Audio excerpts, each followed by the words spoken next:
we're going to transition right into our panel discussion. And joining me to help get us through a lot of these questions, again, I introduced them at the start, but Dr. Bobby Lowy and Dr. Spencer Lovegrove, these are our two junior faculty who are doing our faculty development fellowship, and you're going to be hearing a lot more from them, I'm sure, in the coming years as well. They've been fielding a lot of the questions that we've been getting over the internet, and there's quite a few, and I'm sure that we're not going to be able to get to all of them.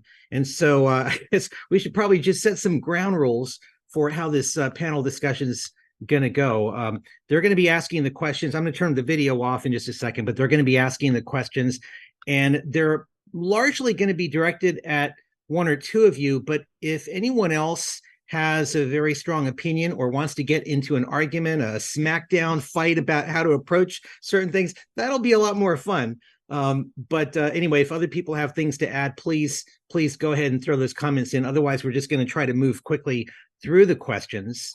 And I find the panel discussions are always the most fun and oftentimes the most informative. I'm going to start out with the first question, and this first question is going to be largely to Corey and also Sheldon.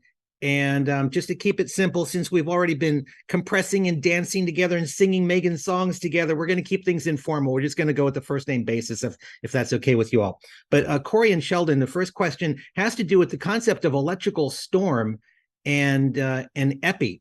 Now, we were oftentimes giving epi early on in the code, and at some point, we might define somebody with intractable ventricular fibrillation as electrical storm. That term oftentimes is used to refer to people that have incessant or intractable VFib. We're pulling out the extra defibrillator, and by that point, the patient's already gotten a lot of epi, but a lot of the guidelines and recommendations for electrical storm are, at that point, to give beta blockers. So how do you weigh this balancing act between we're giving epi and now we're being told to give beta blockers? Do we just stop giving any more epi at some point and just totally transition to beta blockers while we're doing the dual sequential shock? Take us through what your thought process is. Maybe we'll start with Corey, and then Sheldon, you can throw some in, and so we'll start with that. Oh, Corey, I think you're muted. You know, my whole life, I haven't heard it, but unmute. And then when I start to talk, people say mute. The worst side effect of epinephrine is ventricular fibrillation. Giving repetitive doses of epi in someone who has either refractory VF or electrical storm is just inappropriate. And my recommendation would be that you give only one dose of epi in VFib, if that you do not give repeat doses. And if someone is going back into VFib, that esmolol at half the patient's body weight as a bolus, and then 1/10 of that per minute, and then shock, defibrillate every 2 minutes, keeping in mind that the data on esmolol is limited, and it's been between 4 and 8 minutes for patients to respond to it. It's not instantaneous. It's kind of like the old days of beryllium and ET. And I think based on Sheldon's impeccable research, if you had 2 defibrillators, it's likely better than 1, but I sure as hell would go from anterolateral to at least anteroposteral for subsequent shocking. Yeah, Amal. So listen, Corey said it all. That was fantastic. That was an absolutely perfect response, in my opinion, to that question. High doses of epinephrine, increase hypoxia, increase acidosis, but most importantly, make the myocardium almost impossible to defibrillate. So you're given more dose of epinephrine, makes no sense whatsoever to increase that in ventricular storm. I would use esmolol, and I would use DSCD in this particular scenario. DSCD, listen, obviously it was focused on the use in VF, but refractory or electrical storm is a form of electrical instability that in theory should respond to DSCD, or at least respond better than continued anterolateral shock provision. So definitely no epinephrine, definitely look at the use of esmolol and use of alternate defibrillation strategies. That's what I would use, and obviously stellate ganglion block, etc., if those don't work. But again, my hope is by incorporating DSCD, minimizing the use of epinephrine, you don't need to go to those interventions that very few people do or very few people know how to do. So hopefully that adds a little to Corey's excellent response.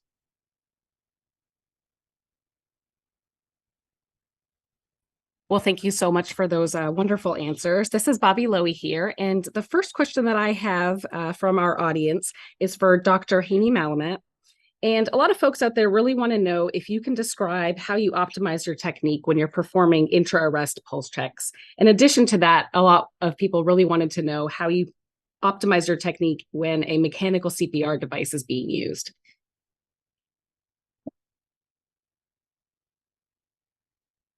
Haney, you're muted.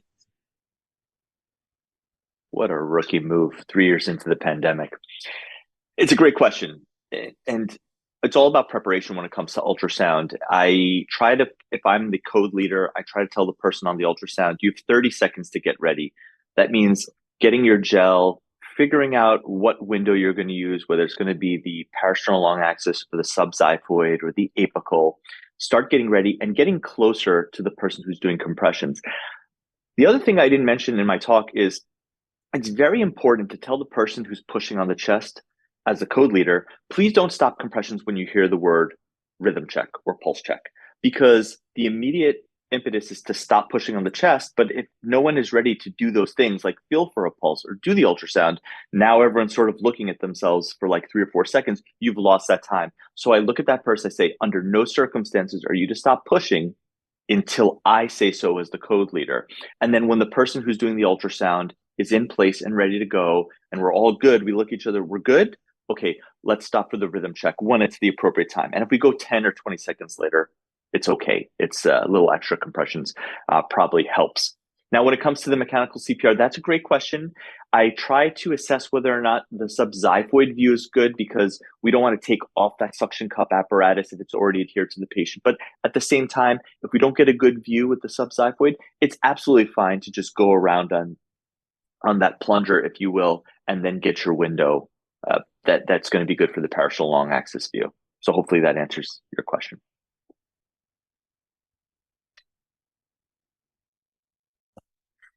Thanks for that answer. This is Spencer Lovegrove. For the next question, I'm going to direct it toward Dr. Cheskes.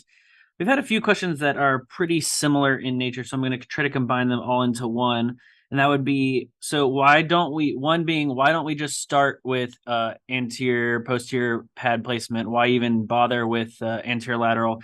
And then also, why not just skip to double sequential in the first place? Why even bother with any of that? And should we also then be considering placing 4 pads on the patient all at once instead of 2? That way we don't have to stop CPR, roll the patient, remove pads, replace pads, that type of thing. So what do you think about those questions? Yeah, no, Spencer, these are questions that, one, are not uncommon. I think I probably heard every question possible by now. So these are actually fairly common questions we hear.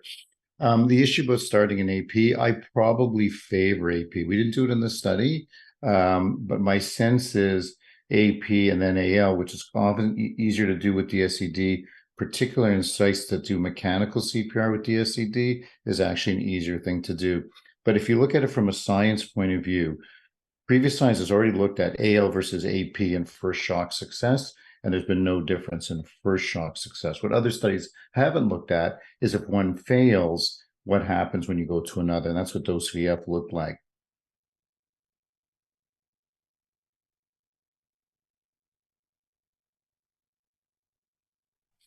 So I think by my sense from our answers, probably sense. The issue about using dose VF for trial, superiority trial, you have to show that your intervention is better than standard. So remember, the survival rates for people who fail 4 to 10 shocks is much different from the survival rate after 1 or 2 shocks, which is maybe 60%, 40%. You would need to show that DSCD is superior to that to actually, from a scientific point of view, say do DSCD earlier.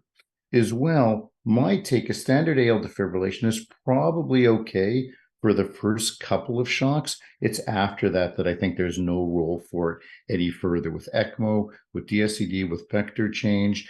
I don't think there's a role. So starting it earlier, you'd have to show me that it was superior. Some people do it after the second shock. I think that's cool. Starting it off right at the beginning, though, it's a bit of a process, right? You got to schlep the patient over, turn them, put the posterior pad. There's something to be done there. Whereas just putting 2 standard AL pads in some patients is going to work fine. So I would do it probably as early as a second. I don't think I would do it as an opening salvo. The final question is, and this has been asked, can we develop a defibrillator that can give a DSCD shocks all through one defibrillator? And that's really when you talk about putting 4 pads on at one time. And my sense is from talking to defibrillator manufacturers, the issue is the size of capacitors you would need to do that. And it would make the defibrillator itself quite heavy in terms of doing that right now. Now, technology changes, that may all change, but that's something to think about. I think you've got a patient who you think the obesity question was a great, I would be very surprised he would not be more effective in obesity, given the impedance and need for increased current to those patients. Prepared and be ready to do it early. That's has no rule in a standard set of doing things at shock 6, 7, 8. Its main role is early, and that differentiates dose VF from all the previous observational research. You're going to get survivors at 6, 7, 8 with DSCD, but the biggest bang for the buck is early. And in one question we had, people sort of compared Rock Alps to dose VF, which are really 2 different studies. But when we looked at our shock by shock breakdown of survivors in dose VF, DSCD had a 70% survival at shock 4.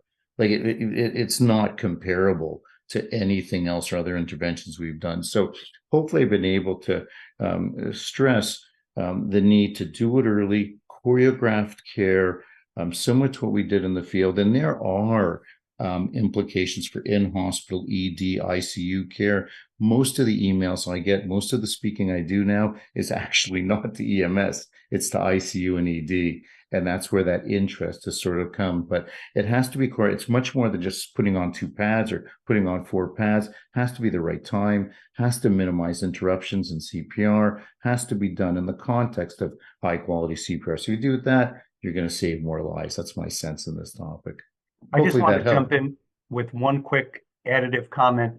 The New England Journal article that Sheldon published has a clear picture of what anterolateral is. And I think one of the mistakes a lot of us have made is we're doing antero and not really getting the lateral pad in the lateral position. And if you do start AL, it needs to be AL and not A almost towards the lateral side. Exactly. Couldn't agree more, Corey. Definitely could not agree more. Thank you both for that very robust answer. Thank you so much. I think Bobby had another question. Yeah, our next question is for Corey Slovis. You know, a lot of talk about epi today, and someone would like to know that in the case of non-shockable cardiac arrest, do you have any thoughts about using epi drips rather than the bolus dosing? And then is there really any difference in doing a 3-minute bolus of epi versus a 5-minute bolus of epi? So I think you could use a 0.5 milligram, 1 milligram. You could use whatever you want. I believe the sooner you get it in, the better. I don't think, based on the available data, that epi drips have any benefit over epi. And I'm not sure that epi is a wonder drug. It's just the best we have right now for non-shockable rhythms. Great, thank you. This is Spencer again. Next question would be for Paul. And the question was, do you think that EMS should be intubating pretty much everyone in the field, or do you think that they should focus more on getting the patient to the hospital and defibrillation if that's indicated, that type of management, or should all these patients be getting definitive airways in the field of some kind? Okay, so that sounds like 8 different questions, but as far as I'm concerned, in order to deliver the best ventilation and respiratory support would clearly be to have endotracheal intubation in place. However, turns out that endotracheal intubation is not done very well and done very adeptly by most EMS systems. And one of the reasons why is just how the system configurations are. So in places like Seattle or Houston, they have like 99% success rates with endotracheal intubation within a couple, within one try or two tries, actually. And largely because there's a small cadre of paramedics that are kept for the ALS calls. About 90% of what we do in EMS is basic life support. So that's a whole different situation. But in the cases where they have created these tiered systems where you have a small cadre of paramedics that are highly skilled, well-skilled, and that's what I would go with. But then the next problem is that if they're not trained enough, well enough to get it done, and I can go into a whole issue about how that is done. But and then they get a tube in. Now they've got a tool to kill people by overzealously ventilating. And by all accounts, most of the places I've gone, everybody is overzealously ventilating or not ventilating properly. So there's another tool to make it worse. So the general overall opinion would be in most EMS systems, the way we've established them today, it would not be a good idea to do that, to put endotracheal tubes in. However, supraglottic airways have become, I think, relatively better than unprotected airways. So I would try to get that done. Most places can do those relatively well. You still have problems with them, just like you have problems with endotracheal tubes. But my general thing is that you've got to establish a good airway and make sure there's good lung inflation. And with unprotected airways, then you got a problem going into the belly, et cetera. And that just screws things up even worse. So I'm all in favor of first, making our EMS systems best, to make sure we're training them right, and two, making sure that they're doing respiratory support correctly. So, but the answer is I wouldn't just rush them to the hospital if it's a cardiac arrest case. I hope I answered that okay, and hope I didn't get too long-winded, as they say. No, thank you so much.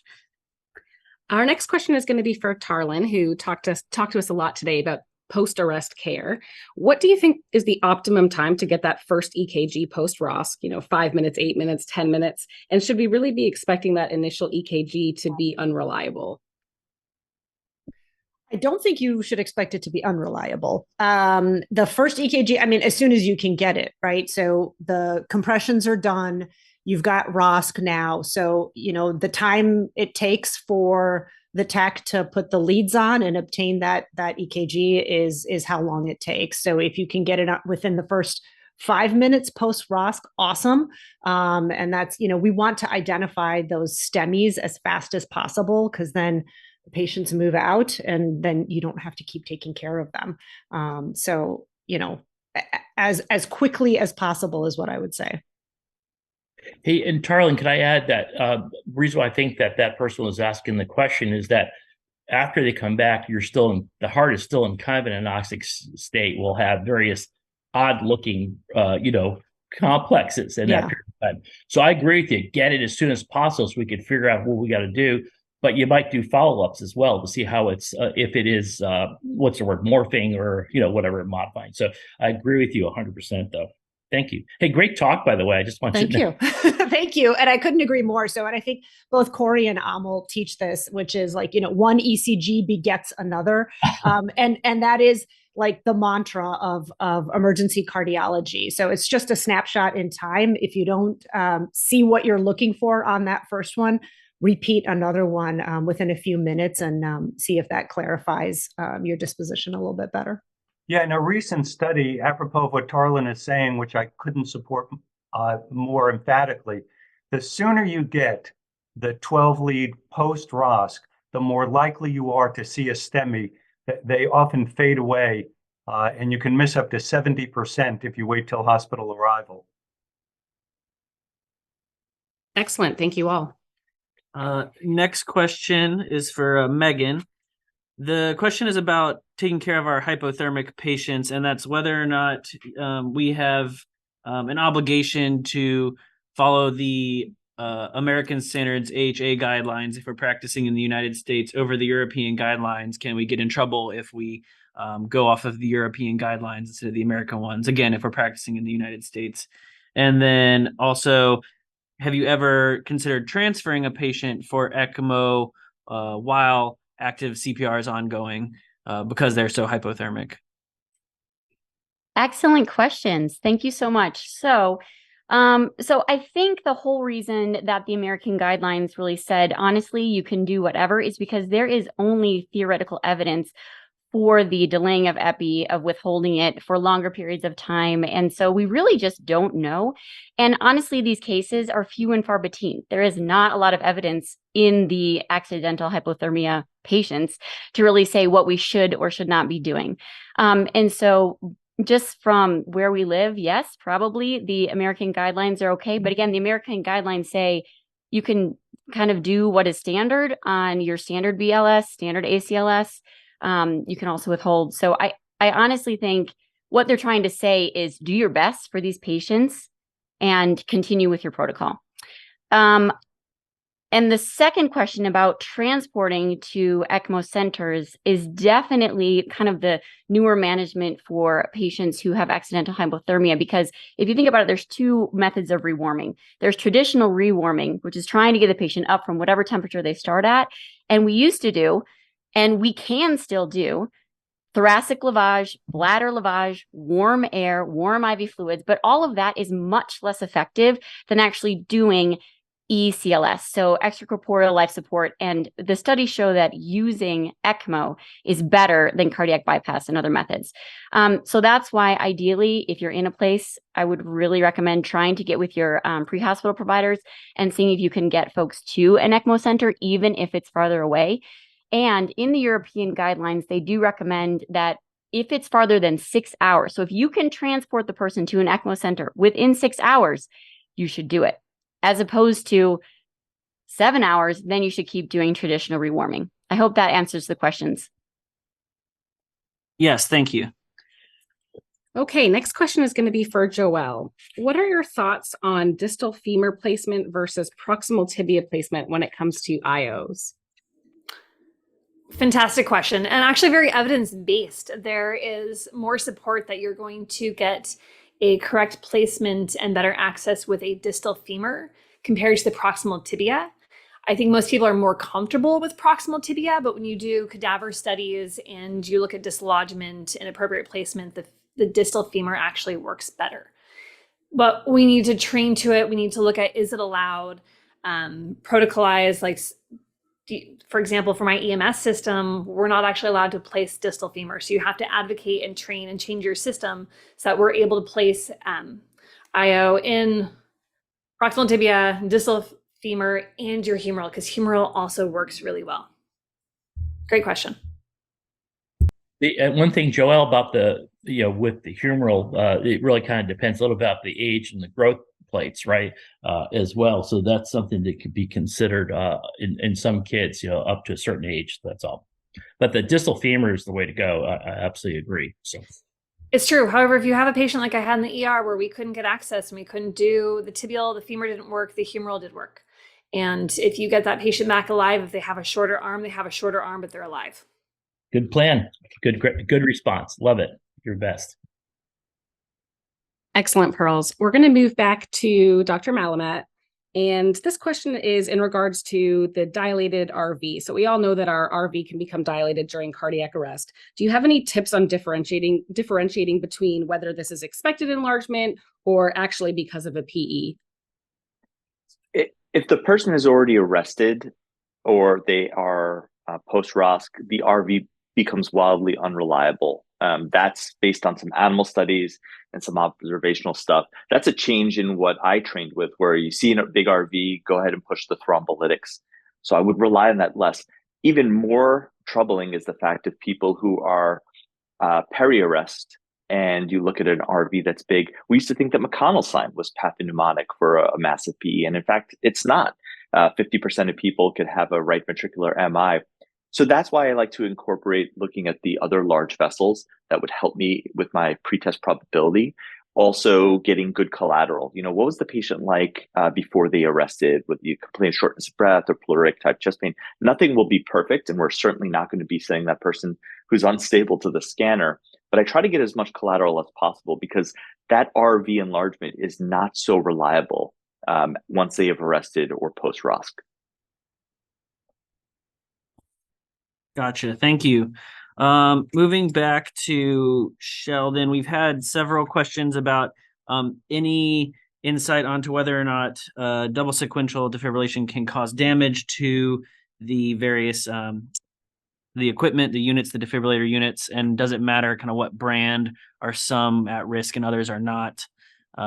Just curious about that.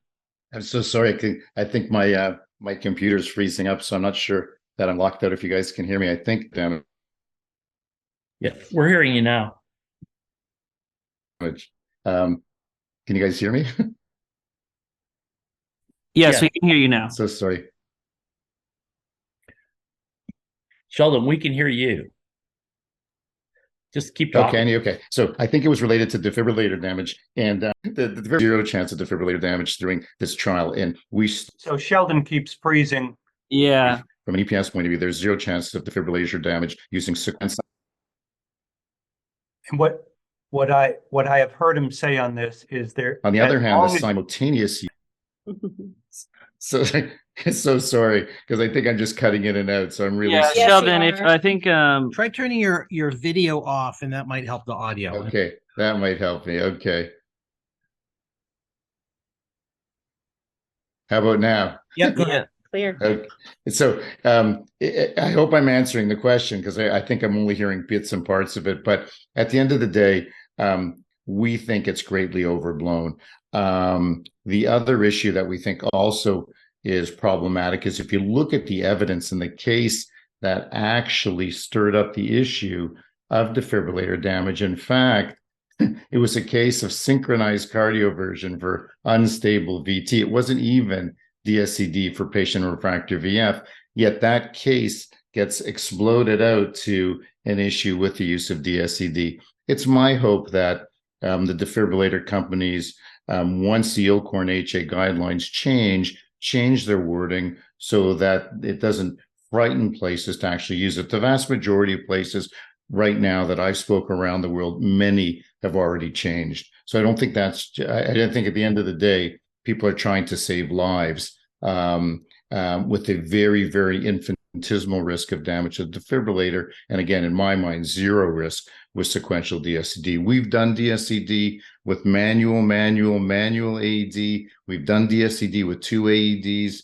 This can be done with everything. We have videos that we've shared around the world if people are interested for their systems. Happy to share them with people, because I think it's important. I think when it was originally reviewed, they said, well, in Peel, they only used manual defibrillators. We can do this with any combination, and we've done it as well with mechanical CPR as well. So I hope that answered the question that I hope I answered correctly. And Sheldon, you answered the question well. And I think they were saying, was there different models that are out there? And you use several different models, and that's the point. Not everyone, but I think the concept still applies as long as it's sequential and not at the same time. Exactly. And the HA or the ILCOR guideline will come out to say that if you're going to do this, do it the way it was done in the study, i.e. rapid sequential DSCD, one person pressing the button on each of the two defibrillators in a sequential manner. Yeah, and a quick follow-up question to that would be, is there an optimal timing for that second defibrillation that you found and would recommend? Joel, that's a beauty. Okay, I think that's a beauty only because that's one of our secondary analysis that we're going to do. Here's the key. Here's the kicker. The animal models before we did dose VF suggested that the shocking interval had to be around 70 to 125 milliseconds to be successful. Since humans can't do that, they were thought that there's no chance that DSCD could actually be successful in humans. Our initial work right now shows that the rate of VF termination in ROSC in our trial is actually better with shorter time intervals, but the median time interval during dose VF was about 550 milliseconds. So the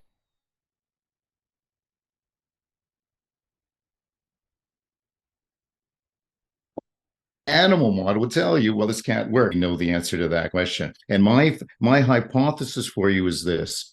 I suspect we may be only seeing the tip of the iceberg. I just want to say the US internet is better than these Canadian people. With the SCD, I suspect if you used a shorter time interval, you can act, and I think defibrillator technology that could give 2 shocks at a specific time that may actually improve outcomes further than you actually saw in dose VF. So hopefully that helped us to the I'm so sorry, Dr. timing question, but we'll have further research out on that very, very shortly. I think we unfortunately missed a couple of your points there with your connection. And there was some comments about the US internet being better than the Canadian, but as a born and raised Canadian, I stand with you. All right, next question is for... That's hilarious. I think it is, but I can't believe how and it was such a beautiful answer. Well, thank you.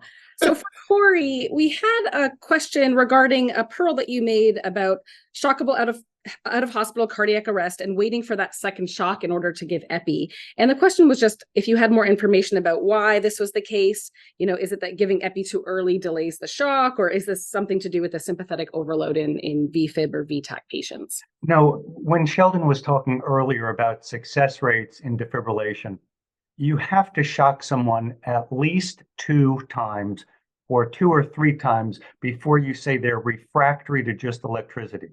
Epinephrine decreases the likelihood that a defibrillation will be successful. And so early on in VFib, the key is electricity, and you don't want to prime the pump with a cardiotoxic drug. So waiting at least 2 shocks, which is not my bias. I mean, it's an AHA recommendation. It's supported by the literature. The only thing that cures VF is electricity, either dual sequential, monophasic, biphasic. The key is the shock. Focus on that. Shock, defibrillate the person at least 2 times and wait to give the epi. Not opinion, but real science. Although I do have a lot of opinions based on not real science. Well, thank you. We do encourage your opinions. Next up for Joelle, we weren't sure, we saw you unmute and we weren't sure if maybe you had some comments to add. I did, actually. So taking off my pediatric hat and putting on my EMS systems hat, we're talking a lot about the individual patient level, but I think it's good to also, if you're really looking at overall patient outcomes and how are we doing as a system, you need to step back and look at what's happening in your EMS system. What are they doing to these patients? Where are they going to? There's a lot of systems that are moving to out of hospital cardiac arrest systems of care, where your patients who get ROS go to STEMI receiving centers, or the newer thing is looking at ED ECMO centers. And so when we're talking about double sequential defibrillation, or how many doses of epi should we get, we need to look at it from time 0, from EMS all the way through, including when they're showing up to your ER, get like a drop off non-EMS. How do we care for these patients? So if you're passionate and interested, look at improving your system's cardiac arrest care. For example, in San Diego, we started a cardiac arrest resuscitation consortium, and we're actually looking at how do we take care of persistent VFib in the out-of-hospital space to optimize their overall hospital outcomes. It's a continuum. That was it. No, thank you for that addition. Yeah. Next question, we'll jump over to Megan. One person pointed out that a lot of times we're getting these pregnant patients after they've already had greater than 4 minutes of CPR in the field. And so at that point, do you recommend just going like straight to the resuscitative hysterotomy, since it may have been 20 minutes by the time you actually get them in your ED? Or do you kind of reset the clock and do 4 minutes of CPR in the ED before you move on? Yeah, so realistically, getting all of your people on board and getting things going, making sure you have access, making sure you have great compressions, that's going to take 4 minutes. So do 4 minutes upon arrival. And then ideally getting the baby out within 5 minutes is what the guideline recommends. But don't, I guess the thought I want to take away with all of you is, if they've had 20 minutes of cardiac arrest already, don't not do the procedure because they've already had 20 minutes, because there are reports in the literature of survival for moms up until about 38 minutes. So just say 4 minutes upon arrival. That will help you get ready, get your kit, get your scalpel, and then have everybody else there. Thank you so much. All right, we're going to move back to Tarlin now, talking again about our best practices in that resuscitated patient. We had a couple questions that were relating to the post-ROSC sedation. So would you consider ketamine a suitable or best choice sedation? And do you have any concerns for patients that have ischemic heart disease when you're using ketamine? As well, there was a mention about propofol. If you had any thoughts there, was there just not enough time to chat about it today? I'll answer the propofol. Great questions. I'll answer the propofol one first. So, again, as I mentioned at the very beginning of the talk, your care is going to be tailored to your individual patient. And so it really depends on if you can figure out what caused the arrest, and then also kind of what their hemodynamics look like in that moment. So the agents that I presented are by and large the ones that are fairly hemodynamically stable.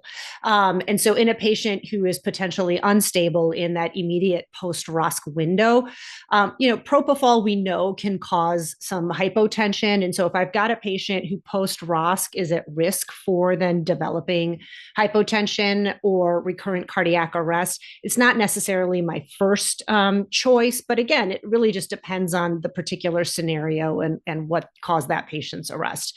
So propofol, not completely out of the picture, but not typically my first option for post-intubation sedation after I've achieved ROSC. In terms of ketamine, so, ketamine will squeeze every last bit of catecholamine that the patient has left. And more than likely, your patient has none left. And that's why we have to give them some exogenous catecholamines to kind of help boost their hemodynamics.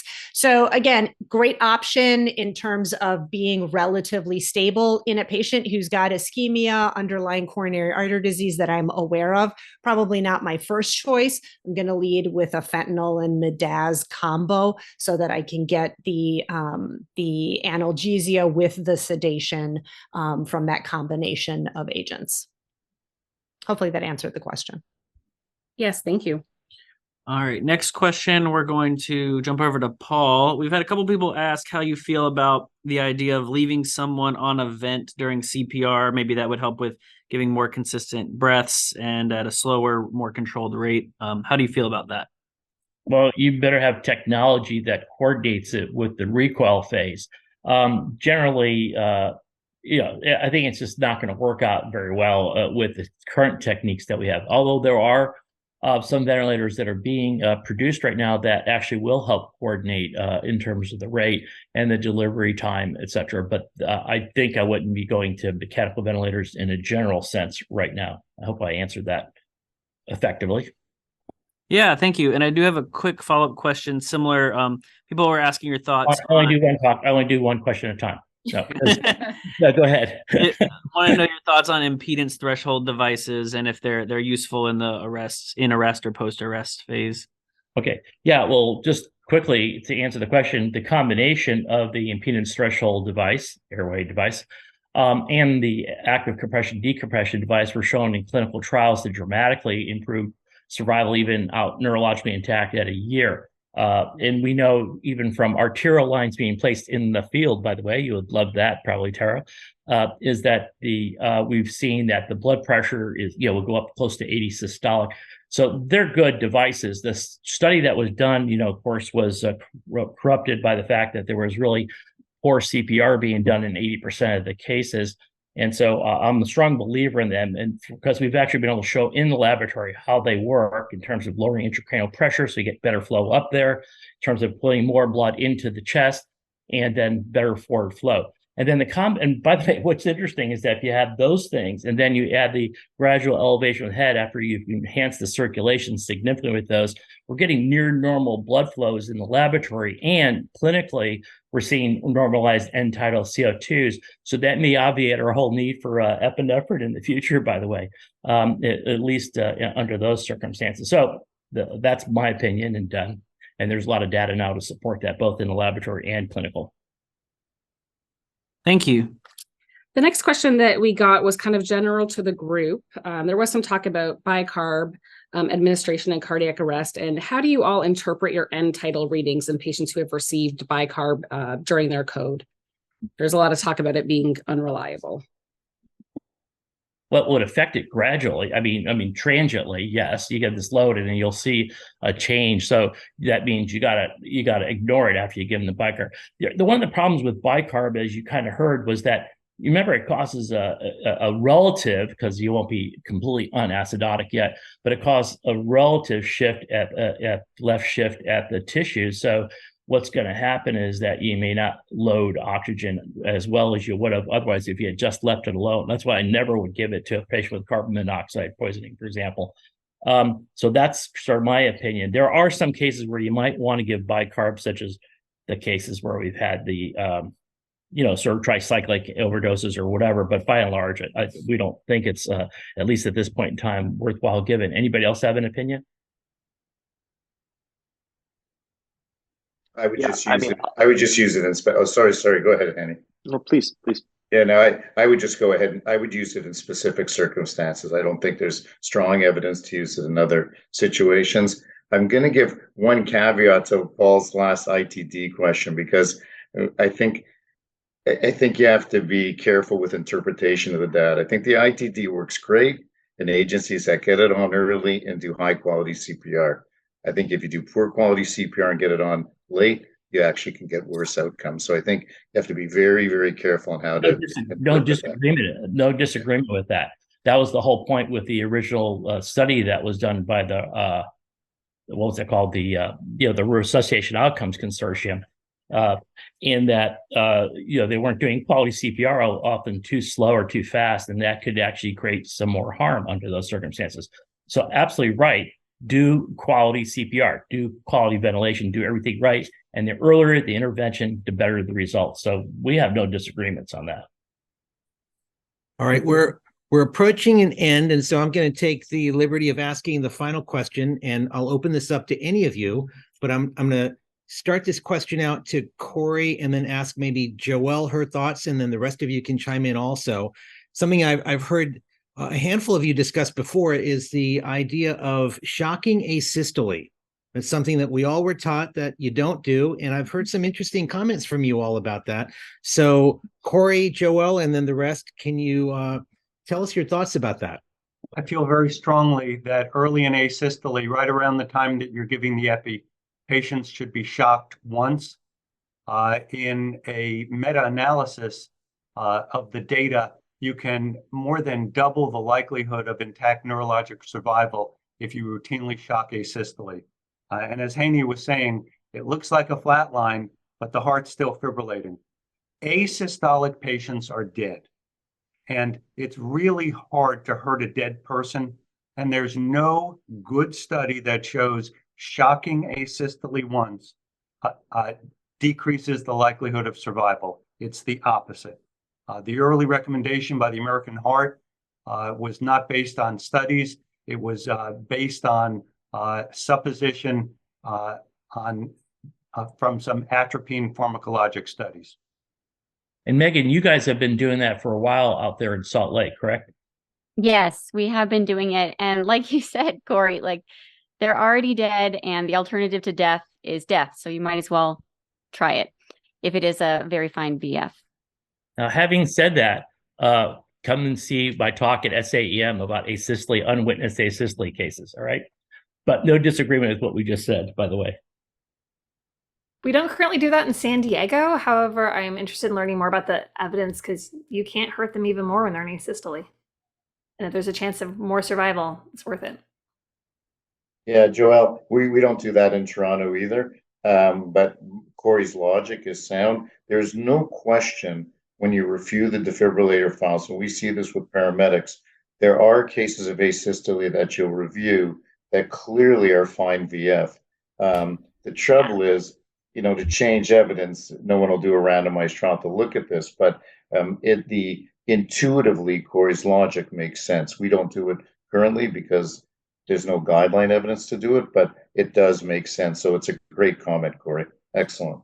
And let's remember that before you decide it's asystole, make sure you've checked the gain, make sure you've checked that the leads are on, all that kind of stuff, because that's part of the problem. Yeah, we have definitely had cases of fine VF that were erroneously treated as asystole. Tarlin, what are you all doing up in Chicago, and then Haney in New Jersey? Yeah, I mean, we are not currently shocking asystole, but I like the idea because, just to reiterate what was said already, you can't make them more dead. I also think, we know that the vast majority of cardiac arrest is due to ischemia. And a lot of these patients, I think there was a big study that came out a few years ago about patients who are on beta blockers, which so many people are on right now. Their initial rhythm may not be a shockable rhythm. They may not present with VFib. They may actually be asystole or PEA because of their chronic beta blocker use. And so, who knows if there's a role for defibrillation in these patients because they're on these therapies that are going to put them into what we have historically thought is a non-shockable rhythm. And I hate to compliment Haney, but I think I'm forced into it. He's shown clearly ultrasound is so important in these arrests. And I've diagnosed an ectopic pregnancy in a 72-year-old man. I don't know what I'm doing with the probe, but it's a case report. But being able to see whether there's cardiac motion or not is so easy. And we need to just make that part of our resuscitation. Haney, have you started working on that echo probe that can defibrillate simultaneously?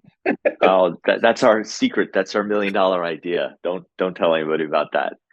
I again, thank you, Corey. I appreciate that. I really, and I don't want to throw shade at anyone who's not using ultrasound during cardiac arrest, but if you think about every other specialty and what they have done, would you ever go get your gallbladder out with a surgeon that still insists on doing an open chole or an open appy? You would never go to a surgeon like that. Yet we're still practicing the same way for cardiac arrest, a life-saving thing. We're not willing to take on those new skills and learn ultrasound. And I've taught many people who are maybe at the middle or end of their career, and they say, that's it. It's so easy to do.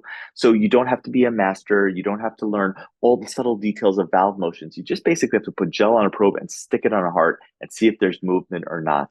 And again, I'm happy to talk to anybody who wants to learn how to do it offline and help them with some resources. But it really is easy, and we owe our patients the very best care by doing that. It's been great in our trauma patients, especially sometimes triage. If we have pulseless patients and we're trying to decide if we're going to give blood or not, and if that heart's not moving and it's blunt trauma, it really, there's so many different reasons you're also looking at to see if there's blood in the belly and all those kinds of things right out there in the streets, and we have everybody ready to go. It's been cool to transition it early on. So thank you.